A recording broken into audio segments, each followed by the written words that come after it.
Welcome,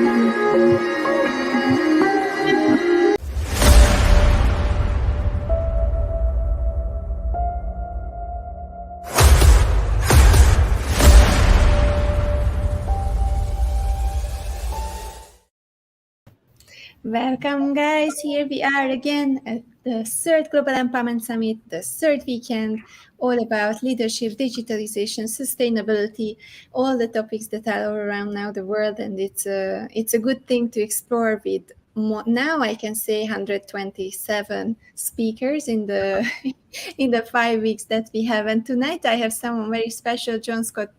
I hope I pronounce it right. And I'm so happy to have him here in the studio.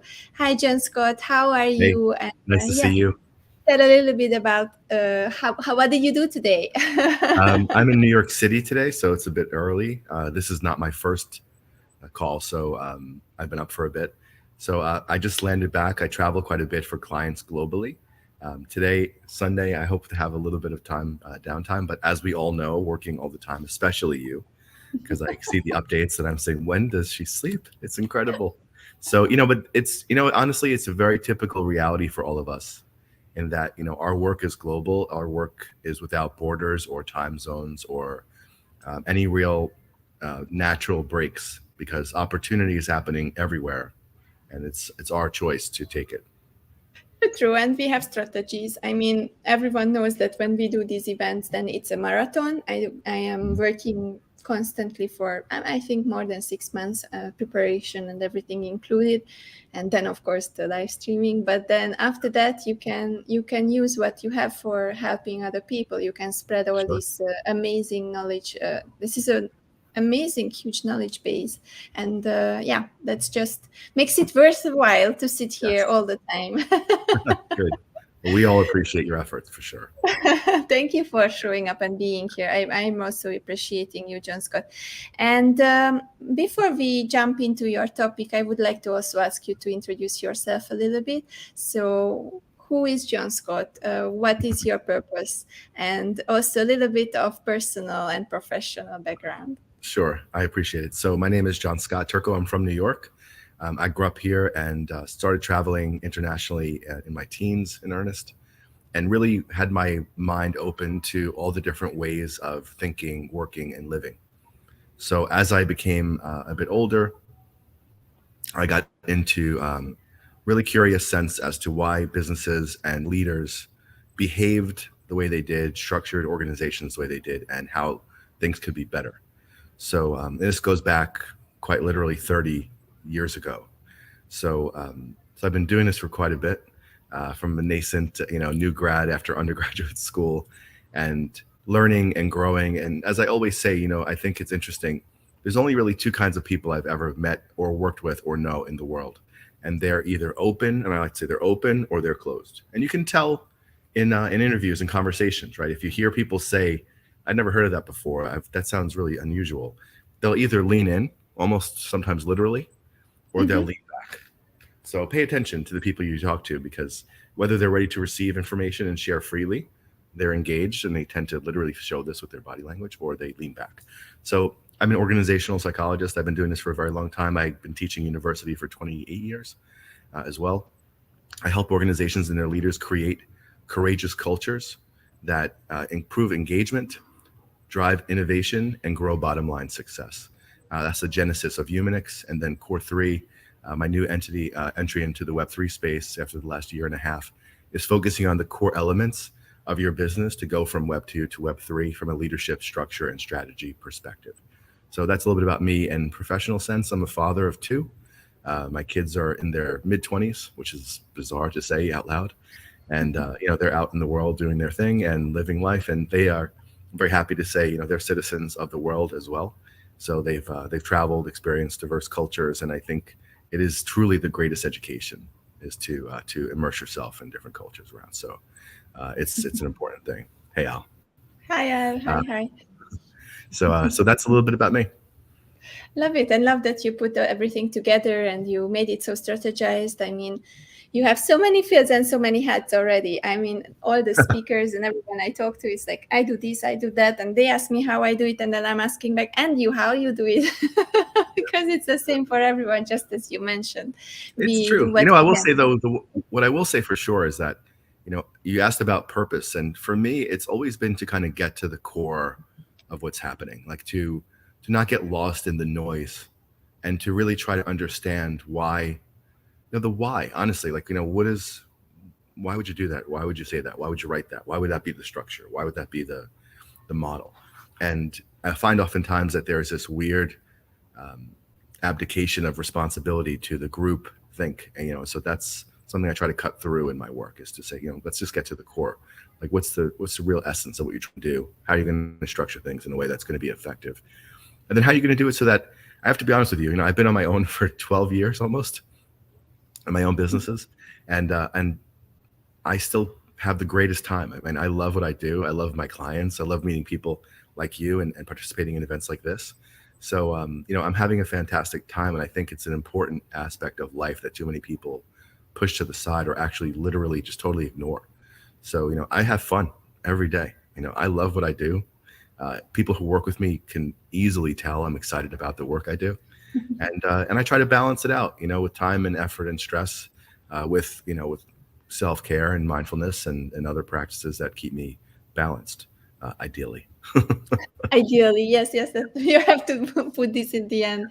And next to everything what you do, next to all the empowering things that you already listed, you are also focused on Web3, which is coming up, and everyone is talking about it, and Metaverse is coming up, and all these things. And we all met because we are part of the same community led by Sherrod, and it's just an amazing community, and the space is amazing. And I just wanted to ask you one question, like, you are in this space, you are building something in this space, you are raising awareness. So how do you see, in a 1 to 10 scale, how this really looks like in reality, and compared to the Ready Player One kind of imagination that we have all in our mind, that it's like already there? It's a great question. So I'll start by saying this. I've stopped trying to convince friends and clients that they need to pay attention to this.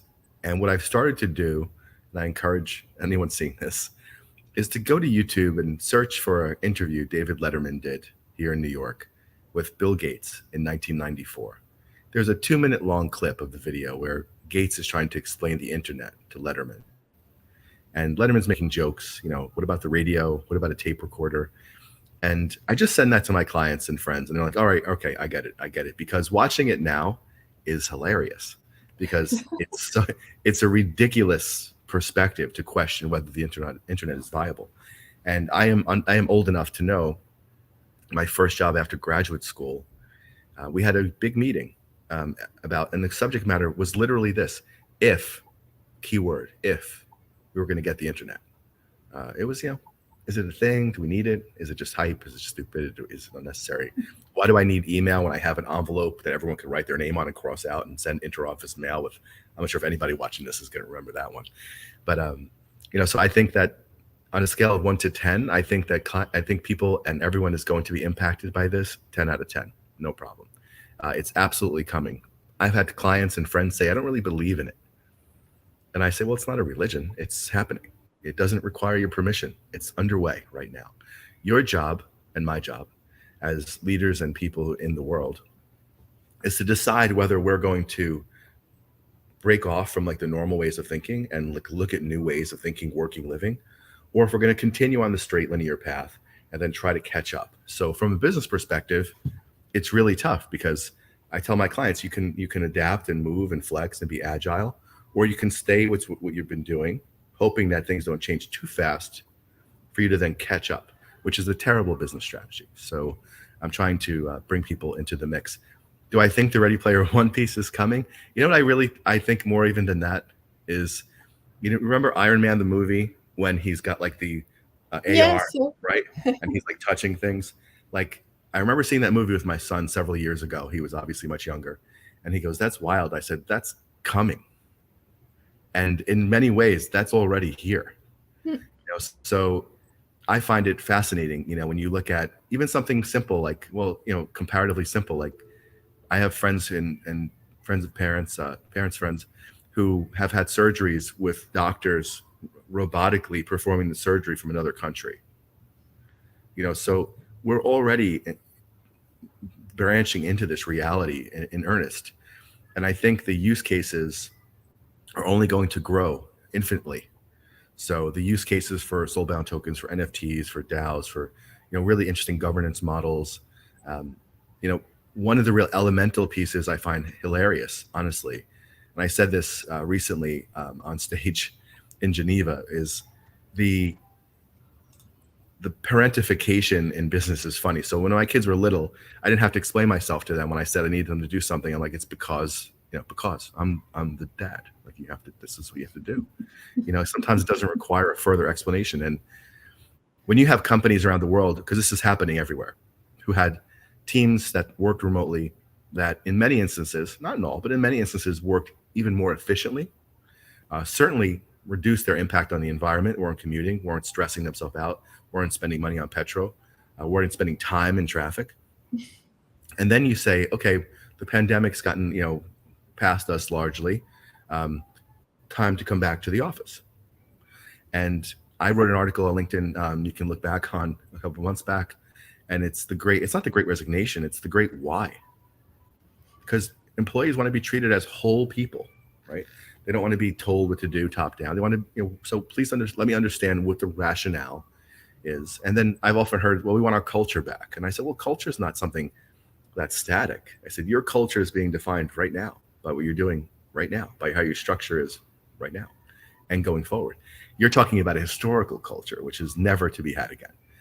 We can reminisce about aspects of it that we thought were positive, but let's be frank, the reason we were sold this device years ago was to free us from the office, not give us unlimited, unfeathered access to each other 24/7. It was to get us out of the office. And I don't know about you, but I work remotely all the time, and it's quite great.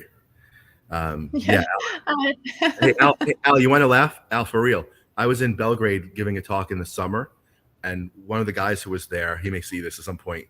He went like this, and I said, "What's going on?" He goes, "I had a chip put under my skin, subdermal, to pay for things. Like it's already You already did it. It's already here. Yeah, it's already here. It's happening now. It was hilarious. I was like, wow, that's commitment, man. That's a commitment. So, but I think there's going to come a point where we're going to look at, now we have all the metaverse stuff we see now has the Oculus goggles, these giant goggles. And for those of us that are old enough, I make a joke about when the first cell phones came out, and we were like these giant things. I have those big blocks, I remember. Yeah, big block, and I remember back then it was $30 in New York. It was $30 for 30 minutes a month. And if you went over, it was like an obscene amount, and you could have free calls on weekends and after 7. It's just so hilarious to think back on this. And this is not ancient history. This is, within my kid's lifetime, so. I always say we had this Commodore 64 and all these tapes, when you had to play the video games and you were rewinding. Yeah, it was, so I think to your point, the technology is changing as my friend, our friend Sharad Agrawal says, at the speed of thought, and thoughts are moving quickly. So what's the difference between Web 2 and Web 3? So there's do you want to answer that? Do you want me to try to take a crack at it? Yeah, you are the guest. I'm just helping you. Yeah, so thanks for the question. So I think the simplest way I've understood it, because it's a very much a matter of perspective and applicability as to how you define it. So Web 1 was read only. Web 2, there was a centralized point. So it was whether it be Instagram or Twitter or whatever it is. You went there and they kind of controlled the dissemination of information, and they controlled all of the data. So all these platforms, Facebook or Meta, Twitter, Instagram, all these content providers, or platforms, I should say, the content they're providing is ours. We generate 100% of their content that they then resell and sell our data to advertisers. Web 3 is more democratization of this, where creators are going to be paid directly. It's not something where they're funneled through. There's several different applications of it, but I like that one in the sense that it's now decentralizing the relationships, the payment methods, I mean, crypto is a toxic word to talk about these days, of course. And it's interesting to point out that, Web3 is not crypto. Web3 is an aggregation of technologies and platforms that are changing the way we live and work every day by changing the way we interact with each other and changing the way that we interact with creators around the world. So it's quite interesting, because if we look at the power that people have given to these platforms, it's almost unconscious. Like, I don't think about it. I just go on Instagram and I go wherever. And if I have an opinion, I share it to my group on whatever. And now being able to take this away from the content providers, and again, we're living in amazing times. As I said the other day, I'm watching with the popcorn, the crazy going on at Twitter and what's happening around the world. And if you saw the Eli Lilly thing that happened the other day, I mean, it's this is a necessary, I think, recalibration of how people live, work, and relate to one another, because there'll be a different. It's even time for it, because just to generate content and do all the work for all these media, so that you don't have access sometimes to your own content, which is also very ridiculous, because it gets to the point that they can ban you from your own content and from your own community, which is giving them superpower by owning all the data. I know people that all of a sudden had their Instagram deleted or blocked, and they lost sometimes hundreds of thousands of followers and lots of their income. So yeah, it's very interesting to see. Or if you look at the revenue share on these platforms, and the creators, I mean, are literally creating all of their content. I mean, look at YouTube. They don't make original. I mean, actually they may have original stuff in their stuff now, but the vast majority, overwhelming majority of their content is user created, that they're then paying users, fractions of pennies on, for, views. And it's interesting to see the different models that are going to be created, because I love keeping up to date with what's happening. And my clients, many of them are legacy, huge organizations around the world who are very slow to move. And I think I've hit a tipping point just in the past few months, frankly, where the initial feedback was, it's too risky for us. We're going to wait. We're going to kind of wait and see how this goes. It's going to go here. Can we catch up? Can we move quickly? I think it's tipping right now, and it has been, to the risk of inaction is far greater than the risk of action and learning and developing and growing. So I've been pushing this for several months or a year. Now my clients are like, let's finish this project we're on, and let's have this conversation so you can help us understand how to cross over. Because again, I do think that people are understanding that the risk of inaction, and this, quite frankly, Andrea, is part of my personal ethos. Like, I believe the risk of inaction is always worse. Move, take action, and do something. It goes back to the Man in the Arena quote by Teddy Roosevelt, which I encourage anyone seeing this to look at, because it's not the critic who counts; it's the person who's putting in the time and the work, who fails and tries again and gets up and gets knocked down and keeps going and keeps learning and adapting. This is my summary of it. And it ends by saying, so their place shall never be with those cold and timid souls that knew neither victory nor defeat, because they're not doing anything. So I have very little patience for management or leadership inactivity or inaction. It's always self-preserving. People can't get fired if I don't make the wrong decision. I think we're at a point now where you can get fired for making no decision, right? That's also the wrong decision. The only wrong action is none. So I have a personal piece in that. I think the growth in Web3 is coming from these new paradigms where people are saying, well, let's try it. I love the Web3 community for many reasons, and I'm being completely candid. It is probably, if not the most supportive cross cultural, cross border, cross generational group of people I've ever worked with, where everyone is like, yeah, that sounds great. Can I help you? You need help? Is it good? Go. Let's see what happens. Then checking back in. How's it going? Can I add any? This is how I look at it, and this is how the community that we're part of, that Chara built with all of us, is really collaborative and collective, and it's really quite exciting for me. So I think that the new paradigms in leadership and growth are coming from these relationships. They're coming from these empowered technologies that I think we're maybe 10% into what's going to be created in the next 3 or 4 years is going to blow everyone's mind. and it's happening. I mean, we've seen it just in the past year. We've seen the progress, and it's not. And it's accelerating much faster, right? It's the acceleration It's after it absolutely starts. exponential. Everyone jumps in, and it's crazy. Yeah. The interesting thing about Web3 and the associated technology. So it's interesting. So people hear metaverse, and it's like, is metaverse Web3? So I'll give you my perspective. Please jump in if this is not what you think. So Web3 is the umbrella over everything, right? The metaverse is a piece of this. Crypto is a piece of this. NFTs are a piece of this. Soulbound tokens are a piece of this. All the other associated technologies, in my understanding, fall under the umbrella of Web3. So when you look at this now, the new paradigms are being driven by innovation and new ways of leading, governing, executing supply chain, operating. And yes, the future of work is a piece of this, right? So how people work, where people work. My son's 25 years old, lives in Austin, Texas, and he works for a tech company out of Silicon Valley. And he was someone trying to recruit him, and he started to laugh. He called me, he said, "Dad, they want me to go to the office." He goes, "That's like a non-starter." He goes, I'm not. I wake up, I do my work, I'm at the office instantly. I'm contributing instantly. I don't have to deal with traffic, additional impacts on the environment, additional costs of petrol and time, opportunity costs of other things. I do my yoga, I go for my run. He has a much more effective balance in his life. And I think that because I see it happening right now, organizations that don't evolve are going to die. It's not complicated. We all know the examples of Nokia and BlackBerry, Kodak, Blockbuster. I mean, if we look at it this way, I don't know how you are, but in the past 24 hours, I wonder whoever's seeing this, in the past 24 hours, have you watched anything on Netflix? You have, because you've been working 24/7. But, many of us are, engaging with these technologies. Netflix could have died a very long time ago. Netflix's original model was mailing you DVDs. It was a very analog model. Their ability to flex so they're encountering difficulties now, like they have a fantastic leadership team. They're not afraid of taking risks.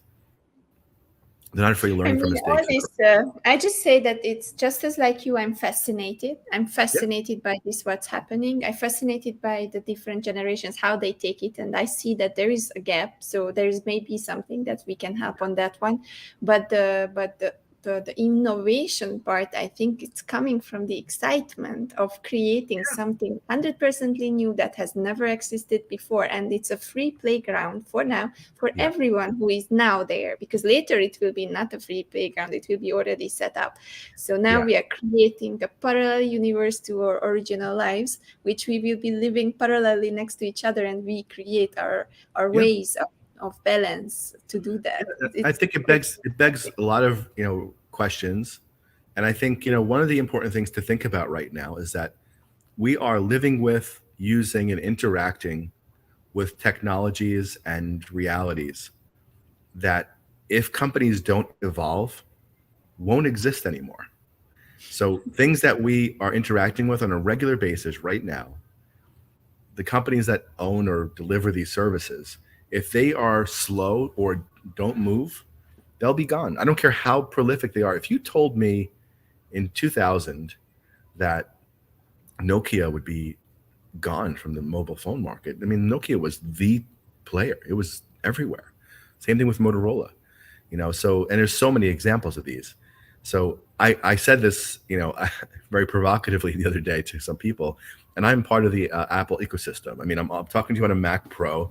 My iPad is here. My phone is here. My Apple Watch is upstairs, and I'm a fan of the brand and the ecosystem. But I will say this: if Apple doesn't continue to evolve, someone else is going to come along. As incomprehensible as it is, in 20 years, 10 years, 5 years, because here's the thing: Web3 is being powered by the accelerated technologies from Web 2 going forward. So the changes are happening much faster, much farther, and much more continuous than Web 2 changes happen from Web 1, because they're being powered by Web 1, right? So the innovations are happening much more slowly. The ecosystem of talent was much smaller. So now we have a global ecosystem driving mass change that's fully connected. You know what I mean? You can have an idea and have a jump on a call and have 10 amazing minds from 10 corners of the earth all over the place, collaborating and building and changing. I mean, it is truly happening at a lightning speed. And what it does also for us is it gives us an opportunity to look at as I like to say, cultures of excellence. So I speak about Dubai a lot because I have spent a lot of time there in the past 10 years, and it certainly exists in other places as well. And I gravitate to cultures and places that there's a culture of excellence. People are not afraid to fail.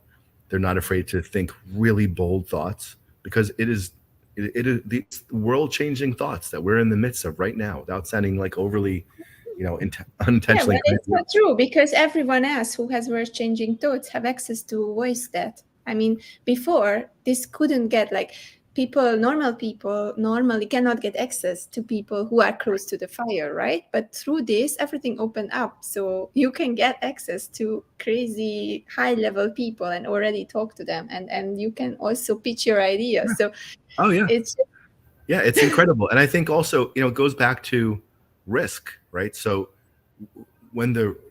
I think we're at a crossroads, as I said. So the risk of inaction is almost always greater than the risk of action. So if you're taking action that's intelligent and purposeful, you're going to have to develop a very thick skin for failure, right? So I think so I have a shirt, this brand in the US, ASVR, has a shirt, and I wore it around the other day in I don't know, wherever, I forget where I was, whatever country I was just in. jumping countries. Yeah. I do it online, you do it on the plane. It says only those who risk are free. And I was like, wow, that is an awesome statement, because if you're looking for comfort, I also have a shirt that says "Comfort wants you dead."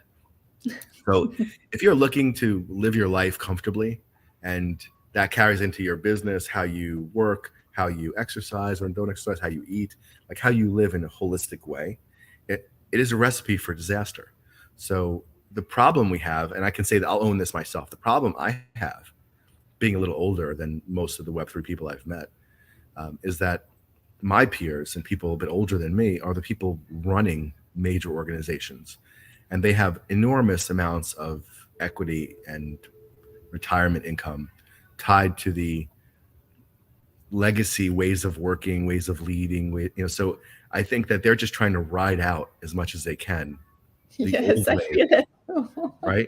Because look at it. I mean, like, if you start to innovate, there's going to be dips, there's going to be ups and downs, there's going to be uncontrollable circumstances that you have to adapt to. Many people don't have the appetite for it. They're just trying to hold on till they cash out. And I think that that's a very short-sighted way of thinking. And the change, and I'll say this to someone, in your age, the change is coming from below, right? And that's, there's people like me, like Sharad, and other people in our demographic, let's say age-wise, who have seen the changes, have been part of the changes from the past 20, 30 years, and who say, this is coming.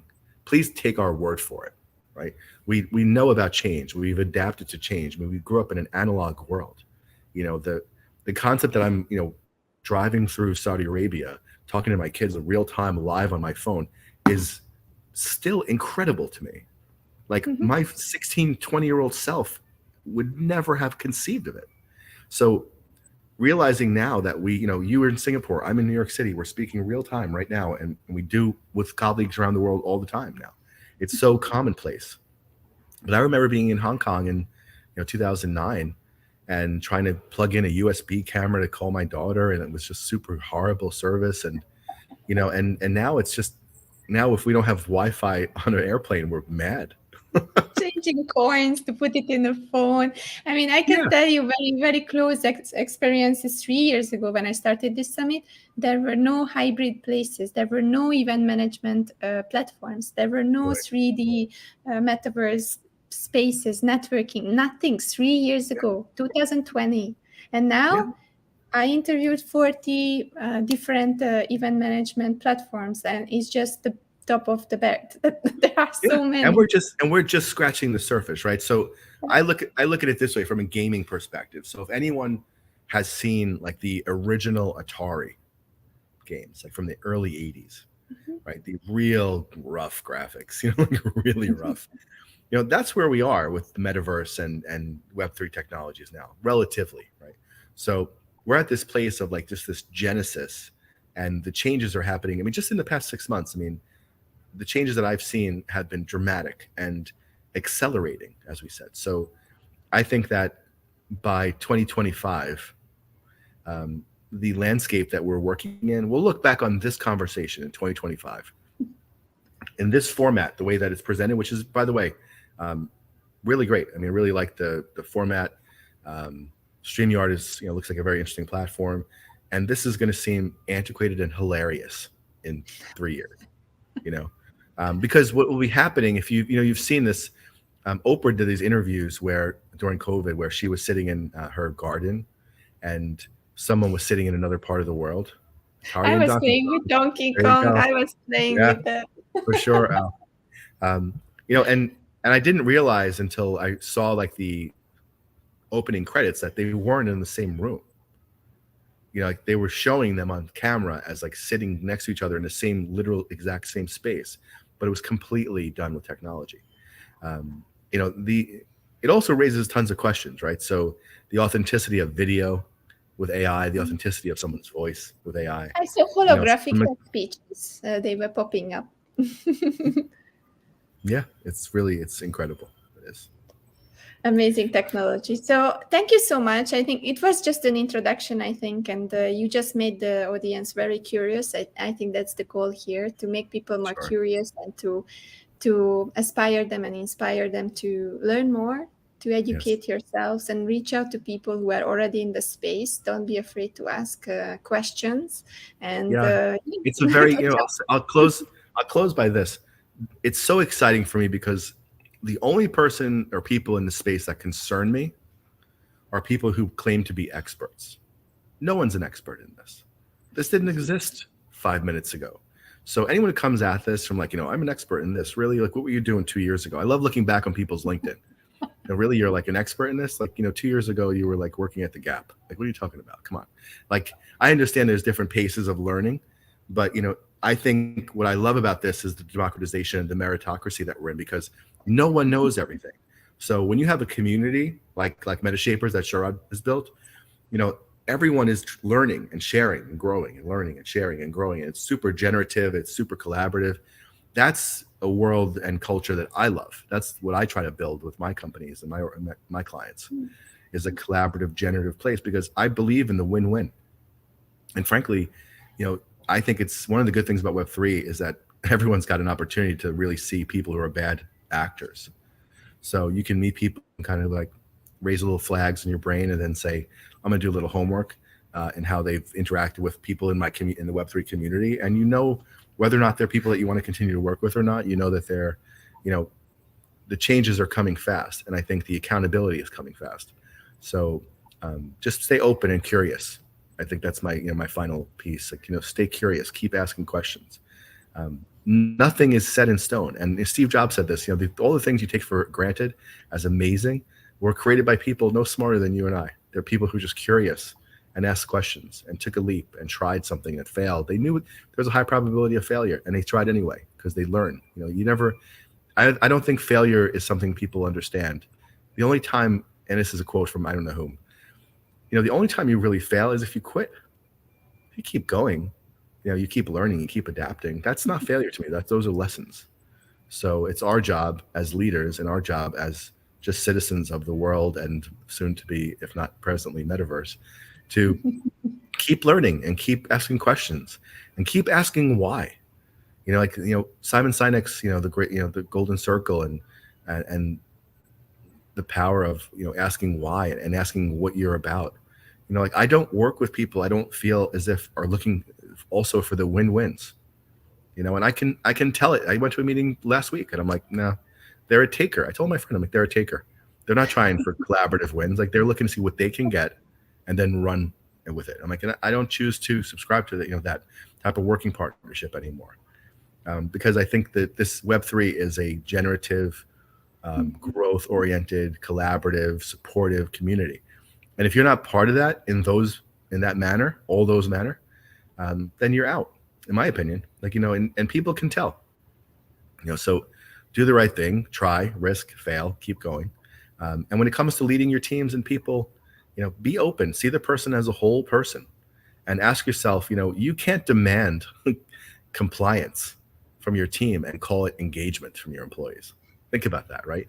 You can't mandate compliance. Say, well, no, our teams, they're all back in the office because they're nervous. They lose their jobs. So you can't say it's engagement. So think about this because it's changing under your feet right now. And my fear is that many of the companies that we interact with every day, many of the companies we're sure are just juggernauts and will be around forever, are going to be gone if they don't change. It's I can speak all in quotes, right? Jack Welch's very simple thing. And the last thing I'll say now is when the pace of change outside exceeds the pace of change inside, the end is near. So if you're slow and not moving, please take a look around. It's lightning speed all around us. Oh, and Achan is already recruiting you because he's an actor. He's always recruiting a scouting person. Thanks, Al. So talk to my your agent. compliment. Yeah. Thank you so much, Jonscott, for this amazing 30 minutes. Great We could talk about this so much more, and it's an exciting thing. Guys, if you haven't got excited from Jonscott's passion, then I don't know, watch it again, and you will get this really itchy feet, and you will go and explore. Thank you so much, and have an amazing day there in New York. Thanks so much. Bye. Look forward to seeing more. Yes, okay, see you. Take care. Thanks. Bye-bye. So switching speakers now. So from New York, we are jumping back to Malaysia, and Jeff is already in the studio, and we will talk about leadership in a different way. So I will bring him up, and we will have a 20-minute conversation all together before we go to the networking room, because we have a quiz night tonight. Hi. Hello, Jeff. How are you today? Hello. Yes, pretty good. Good. So nice to see you. You can hear me clearly? Yeah. I can hear you clearly. Everything is perfect. Very good. Thank you. And Jonscott got a good insight into my session, because she said something that caught me. He says that leaders got to see people as the whole person, right? So it's not about compliance, right? No. That's the topic we're talking about. The leader as a coach. Yeah. Exactly. So that's our topic for tonight with you for the solo interview. And we were a little bit scratching the topic, the surface of the topic at the panel discussion. And we had a great time. If you want to have another 1 hour of conversation, a little bit longer even, because it got so passionate, then rewatch that session. It was a great panel on Friday. So Jeff, leader as a coach, but before we get there, some people don't know you. So let's introduce you a little bit. Tell us a little bit from personal side, a little bit from professional. Okay, just a quick one. I actually came from a small town called Teluk Intan, which is 2 hours up north from here. And thank you. And I graduated from USM in mathematics. I wanted to do computer science, but there was no computer science then, and graduated and went joined IBM, NCR, the technology companies. And then I started my own companies. For 30 over years, I was doing, IT and software, and having my own company, worked in corporate for 6.5, I think probably about 7 years, right? I started with corporate, and then went into entrepreneurship. And once you get into entrepreneurship, you can't go back to corporate anymore because you have so much freedom. Yeah. So I was an IBM partner, I guess, in terms of IT software, financial software, ERP software, manufacturing solutions, they call it. Yeah. I was doing like maybe 30 over years until one day I decided to change. And I went into training and coaching, and that was this November is going to be my 10th anniversary of coaching and leadership. Yeah. Congratulations. I'm already celebrating for you. Yeah. Oh, okay. You was the birthplace, Teluk Intan. You're right. Absolutely. Teluk Intan. Yeah, that's my hometown.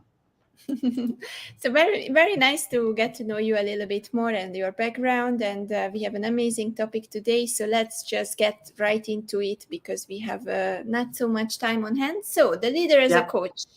Let's do a prioritization about practical things. So leader as a coach, what are those practical things that you would like to share along this title with us? Yeah, I think if you talk about practical things, I want to go back to what Google has done. I mean, I'm going to refer to Google a little bit because Google actually did have a lot of engineers, right? I mean, and engineers need not be good managers. I hope they're not engineers here, right? And they did a study called Project Oxygen to understand what makes a manager great, yeah, or what makes a great manager, yeah, what makes a great manager. And they came up with 10 criteria that makes a great manager. And you guess what?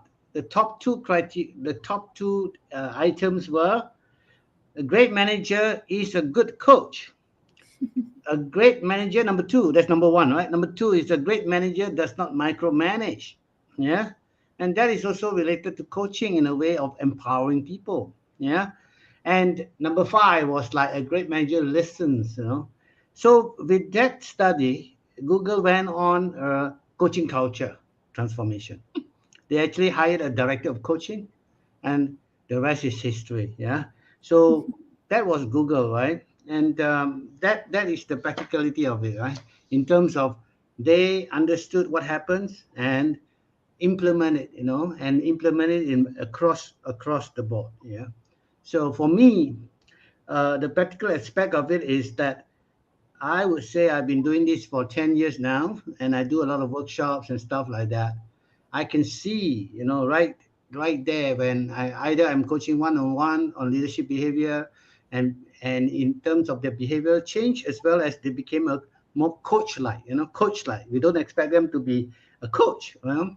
So a coach-like behavior, and where they are able to have the mindset that, you know, as what Jonscott mentioned, take people as a whole, and they are creative, they are wholesome, they have the answers, and you know, in a way they have the solution. So if they have that mindset and they set about, you know, listening, asking the right questions, I think they can make a lot of good changes, you know. And I've seen that happening even after I do the 2 days workshop, and they go back and they implement it. Slowly they can see, you know, they can see the outcome. Yeah, the outcome that people tend to be more autonomous and they like it. Yeah, and it works both way, you know. That means people do not come back to them every time they want an answer, right? Because they are more independent. Yeah. So I can see that practical aspect of it. But how are you going to do it? It's not easy, right? Yeah, this is the hard and the exciting part. So where do we start? Even if we are like those type of old type of leaders, you know, who doesn't Yeah. really have this kind of awareness or mindset. How do I Yeah. realize it, and how do I start something with it? Correct, correct. So you're right, absolutely. I have coached senior leaders. When you say, I would use them to say senior leaders, and they are probably like before retirement, and they are very senior, and they come to think of it, when you ask them, you know, to have a coach, the first thing they say is that, why do I need a coach? You know, I have actually been promoted. I'm up here. I'm a deputy CEO. I'm a senior vice president. I came here not because I went for coaching, because a lot of them, they thought that they are doing coaching because they never know the difference until when I start to coach them, and I like to play around with them after about 3 sessions, and I ask them, okay, when you first enrolled on this program to be coached by me, right? What's your reaction? Oh, my reaction was, a lot of them says, why do I need a coach? Well, if the company want to spend money, so be it. Yeah. And some says that I've been coaching all the time. What's the difference? So then I say, how is it now? And they say that really I was doing mentoring, I was giving instructions, and I thought I was coaching. Yeah.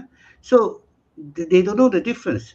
But until they know, right, and they are able to have the humility and they have the courage to change, then things will happen. And that is the beautiful part of it. If they don't have the courage to change, because for us as coaches, I can bring a person to awareness. But if they don't have the courage to change, because they know they need to take some action, because they are aware of some of the gaps, right? They are aware that they need to listen more. They are aware that they shouldn't be given instruction, right? They should be empowering people. But if they go back to the old habit, and they do not want to change, nothing happened. And I actually told them that if you don't want to take action, you're wasting a company's money because nothing will happen. Yeah, so it's about humility, it's about courage, and the willingness to change, the discipline to change. Yeah. I think it's also something that you mentioned and very important, that many companies spend a lot of money on workshops, and they're sending their employees, they're sending the managers, they're sending everyone on that workshop. And then what is happening if the people are not coached before, or they are not used to this, or they are not ready to learn? They just go there, they are in the room for 1 hour, 1.5 hours, one whole day. And then nothing happens, right? Because they are just there because they have been sent there, because their leader is not a coach, so they didn't prepare them to be curious, to be the self-actualized person that they can be. And then all that wasted money, I mean, it's just a lot of amount of money. Correct. I think that is the problem, because if companies that have the resources, meaning that the manpower as well as the the financial resources, and for example, Google, like Microsoft also went on the coaching culture change, right? And then that's fine because you are looking at people at the senior level all the way down. But sometimes we hit at the middle level manager. What happened up there? Up there, they're still doing the command and control, and the people in the middle level is trying to coach. And then they have been asked to be, everything is super urgent. We don't have time to coach. We need to get this go and running, we have to go on with the job because we have KPI, we have revenue, we have, chase for money. So the question was the time, which I wanted to bring up this, about 16 years ago, Daniel Goleman, Daniel Goleman is the guru in emotional intelligence. And that's 16 years ago, huh? He wrote an article for Harvard Business Review. It's called Leadership That Get Results. I think this is a very good article. If you guys can, Leadership That Get Results, yeah? And still, you can Google it and get it. And he talks about 6 leadership styles. And styles like authoritative, affiliative, democratic. Now we have an election coming, right? Pace setting and coaching. The other one was cohesive. Yeah, so 6 leadership styles. And they found that coaching, and they discovered that coaching is not only effective, it actually brings bottom line results. But, this is a big but, it's the least used of all the styles. And you know why? Now, coaching takes time. They don't have time to coach, right? And that's one of the biggest reasons. The other biggest reason is also because they don't have the skills to coach. Mm-hmm. Because when they have difficult employees, you know what they do? Big elephant in the room, they will avoid having the one-on-one conversation. I always tell my workshop participants or leaders, right? Their leaders, I say, go back and have one-on-one conversation, because your employees, especially the millennials, they want to engage with you. They want engagement, and they want feedback, and they want it fast. So you need to engage with them. You need to get some of these skills and go and listen to them, talk to them, ask questions, check them out, listen to them and ask good questions. And these are some simple skills that you can practice. And when they tell me that, oh yeah, I don't have time, I actually showed them a demo and say that I can coach you in 10 minutes. I actually show a demo. I said, yeah, it happens, right? 10 minutes. And now you can practice. Can you coach in 10 minutes? Oh yeah, it works, Yeah, it's not that difficult. But then again, it's also the change of behavior, the change of habit. Yeah, it's difficult, for them. So we have, we have already aware leaders. The leaders are aware, but they would like to change the company culture. That's the second thing. Like, okay, we have them. They know how to coach. They went for their coaching certification. They also can apply it, but they are struggling with the company itself because of the culture. So how do I go into a company where I am a leader and start this bombarding out this new knowledge that I just got, and I want to apply it and make everyone think differently? Yeah, I know. I mean, that is definitely not easy, but I always say that you start from somewhere, right? I mean, meaning that for them, I think it's a question of starting from a smaller group and getting the smaller group to actually work on it, because if I look at it, these are very simple skills, right? But while saying simple, it's not easy to implement. Yeah, not easy to implement. So when we talk about people, multinationals, yeah, they have the resources. What about the SMIs, the SMEs, right? So it's a difficult one. For them, it's always about chasing numbers, right? I think for what you're asking is really to start somewhere small and start seeing how it progresses, because coaching does have a ripple effect. When I look at coaching one-on-one to a leader, if I can make the leader change the habit or the behavior, right? Even a behavior about listening more, right? And from a 3 to a 5. And naturally, it actually ripples across his subordinate, across his peers, across the organization, because he has a listening habit now. And I think some of the things they can observe is very simple. Like I coach one of the bankers, and I say that what has changed? Oh, people actually come to my room. Wow, you see, last time people don't come to your room. And what other things have changed? During a meeting, I can hear more noises. Yeah, because last time he can hear his own voice. Now he can hear more noises. So that's a little change. And it's a struggle. I coach another finance director. She over 12 months in a corporate, and her problem, or her little behavior that everybody give her feedback, was that she tend to interrupt people, and she sort of like come in and jump in without listening to everything, and and jump in and give solution. And over the 12 months, she struggled, but she actually tried to implement it herself.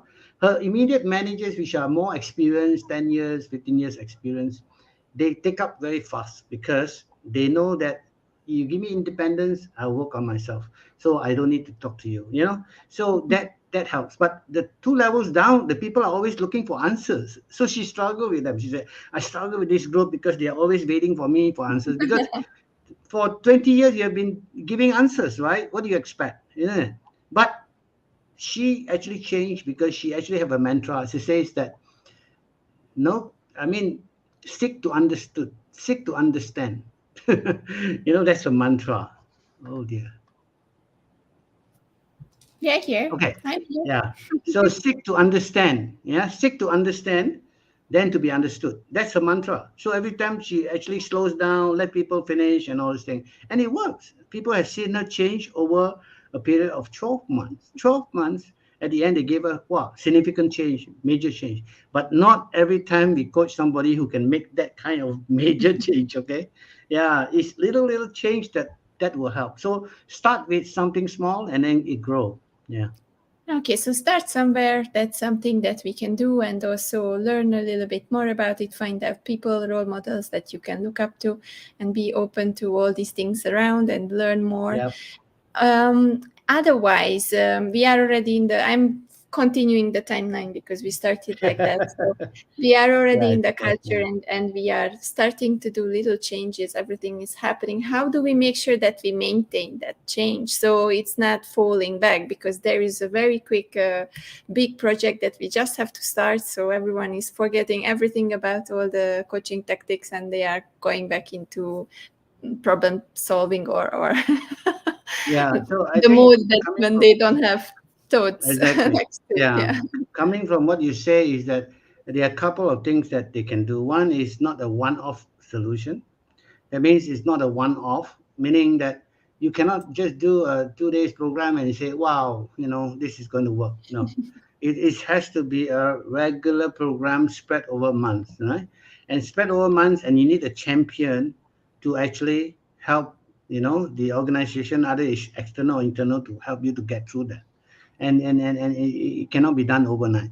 And it's also about allowing people time to also coach. You know what I mean? Meaning that, like I'm doing a mentor coaching for a group of bankers, and they are actually given time off, to coach people to practice, so that eventually they become coaching leaders in the organization, and they have gone through a certification, yeah, and now it's about practice. So they are given time off. So it's a culture where people have to be given a chance and opportunity. And oh, you attend to this program, come, you're going to do this work and forget about everything else, right? Because everything is going to be fast again. So that is the problem, yeah. So it's about consistency. It's about maintaining sustainability, yeah. So you need that. All right. I think we went through this process, and then on the last note of the conversation before we finish, what would be your one tip, the biggest tip that you can give to some people who are considering to take on some coaching, certification, anything? How can they find their ways today? Yes. All these offers and everything out there. How to Yeah, start? in fact, after this conversation, I'm having 3 people coming in to explore coaching certification. And I look at their journey, what happened. Yeah? And these 3 people is from an organization where ICF has done a project there called Ignite, where they send coaches to coach the team of people, because this is a NGO. This is an NGO where we coach them. So all these people have experienced 6 to 10 sessions of coaching. And now, after 3 years, that was 2020, this is only 2 years, right? 2 years plus. And they are coming, they want to be certified, imagine that. So I think you have to start by experiencing coaching. It means get someone, and then there are people who give pro bono coaching for you to experience it, yeah? Or even ICF has a lot of these programs. Enter into it and experience it. And once you experience it, go do some research on it, yeah, check it out, and also attend. There are a lot of webinars like this one, Global Empowerment Hub. There are so many talks about coaching. People should come in, listen, understand a little bit here and there, yeah. And then from there, they want to explore further. Then they should talk to coaching organization. Go into ICF website, go into all those coaching website, and perhaps that will be a good start. Start, I would say, with experiencing a coaching session. Thank you so much. And I think that was the greatest closing sentence for tonight's solo session. A lot of wisdom nuggets again, a lot to learn, a lot to re-listen and implement. Thank you so much. It's always a pleasure to have you with us, Jeff. Thank you so much for making time. Yes, I just wanted to end by also saying that there's a couple of books that I would recommend people. One of them is this one called $1 Trillion Coach, which is a beautiful book by Eric Schmidt, ex-chairman CEO of Google. She was a CEO, then became a chairman. And guess what? Eric Schmidt doesn't want to have a coach, before that. And now he's writing a book about his coach, who has passed away. And the other one that I would recommend is The Coaching Habit. Yeah, Coaching Habit by Michael Bungay. Coaching Habit is beautiful because Coaching Habit has been used by Microsoft across the board for their coaching culture, so-called activity. So thank you so much, Andrea. You have a networking session coming up, right? I will join later on. Yes, right now I will jump into the networking. We have a quiz night. Shiv prepared some questions, so I'm looking forward to have it. I shared your books. Thank you so much. It will be there so people can learn and read these books. And have an amazing night, Jeff. Thank you so much for being here. You too. Good night. Bye. Good night. Bye-bye. All right, guys. So now we are heading over to the networking session. If you would like to come, the only thing that you have to do, go to the globalempowermenthub.com website, click on the program, and you see the calendar, and choose the quiz networking night tonight, 9 p.m. And in the description of this calendar event, you will find the Zoom link. Hop in and have fun. We prepared amazing questions and a lot of great experiences and learning for you. Thank you so much for watching, Rahima, Krishan, Yuva, and Achan for being here and helping us with supporting and engaging with us. We always love when there are supporters because that makes the event different. We are empowering you and you are empowering others, never forget. So see you at the networking room, and then the third weekend is already closed. We will be coming back 2 more weeks, guys, 2 more weeks. Next week will be about sustainability and digital transformation, a lot of new things about the upcoming technologies and about sustainability. And then the last week at the end of November will be about fashion and art. So artists, sportmen, a lot of designers, models will come and share their perspectives on the future of art and fashion. So a lot of things are coming up. I am always scheduling the streams at the beginning of the week. So next week will be scheduled until next Wednesday. And then you can already head over to the website and find out the topics and the titles. See you guys in the networking room, and have a beautiful, beautiful Sunday night. Bye.